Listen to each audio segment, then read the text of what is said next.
I do actually want to start with the technicals here, Matt. We'll get to the news here in just a minute because we were talking about the red candle on Wednesday and Friday last week.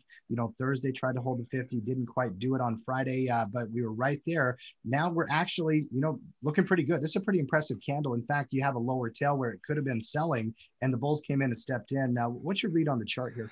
Well, yeah, good point on that tail here, that wick there, T. It honestly, there was a little bit of that, bloodbath Friday that was spilling over into the market on Sunday's open here.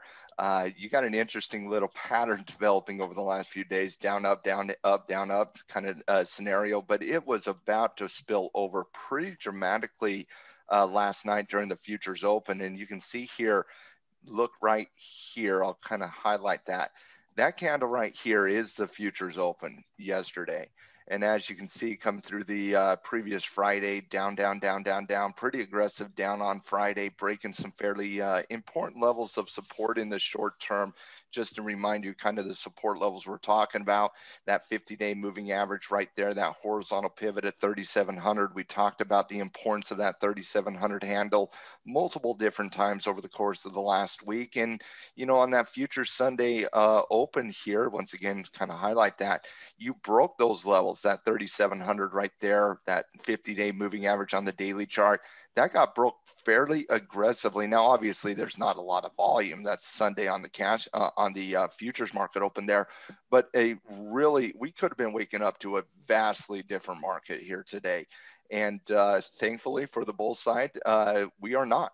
The bulls stepped in on the overnight action. The European traders, the Asian traders, those two markets specifically saw good buy the dip mentality, good type of price appreciation coming in to the European open. So you see all the Asian hours here, the market just up, up, up, up, up, getting into the European market hours here, just consolidating. And then you get into the cash open in the US, and quite frankly, we could have been waking up to a vastly different beast here today, but you're waking up on a Monday morning, the futures market has recovered, and now you're looking at a cash open breaking out of intraday resistance levels, and we're kind of starting that intraday parade, climbing up the stairs type moment here in the market. So a very, very, very healthy response from the bull side of the market, with a potential violation of support coming into the futures market. So it could have been a lot different story here on a Monday morning.